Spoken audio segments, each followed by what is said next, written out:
Hello friends, இன்றைக்கி நம்ம ஒரு ஆம்லேட் வச்சு ஒரு சூப்பரான முட்டை குழம்பு தான் ரெடி பண்ண போகிறோம். வாங்க எப்படி பண்ணுறதுன்னு பார்க்கலாம். ஃபஸ்ட்டு அதுக்கு இந்த மாதிரி ஒரு கடாய் எடுத்திருக்கேன். கொஞ்சமாக எண்ணெய் ஊற்றிட்டு முட்டையை உடச்சி ஊற்றிக்கிறேன்னா பாருங்கள், லைட்டாக பெப்பரும் சால்ட்டும் போட்டு இந்த மாதிரி இப்படி திருப்பி விட்டுக்கலாம்.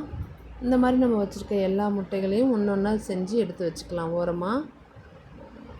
பாருங்கள், இப்போ குழம்பு வைக்கிறதுக்காக தேவையான பொருட்கள் என்னென்னு பார்த்தீங்கன்னா, வெங்காயம், தக்காளி, தனியாத்தூள், சிக்கன் மசாலா, கரம் மசாலா, சீரகத்தூள், இஞ்சி பூண்டு பேஸ்ட், கடுகு, சீரகம், கொஞ்சம் பெருஞ்சீரகம், ஒரு பச்சை மிளகாய்.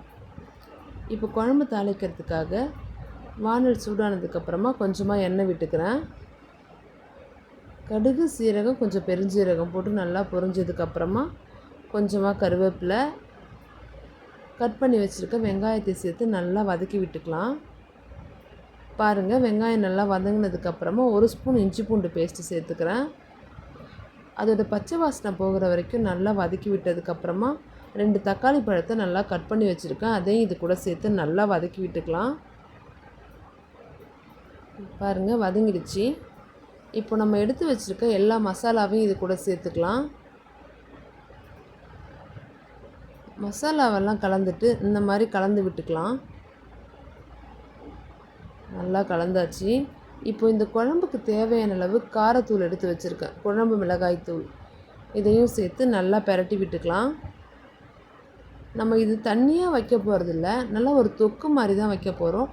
அதனால் தண்ணி அளவு வந்து நம்ம பார்த்து கம்மியாகவே வச்சுக்கலாம் ஃப்ரெண்ட்ஸ்.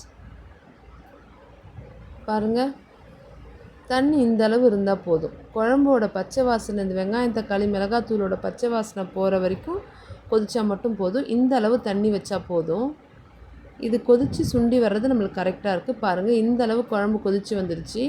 இந்த ஸ்டேஜில் நம்ம ரெடி பண்ணி வச்சுருக்க ஆம்லேட்டை இந்த மாதிரி ஒன்று ஒன்றா உள்ளே எடுத்து வச்சுக்கலாம்.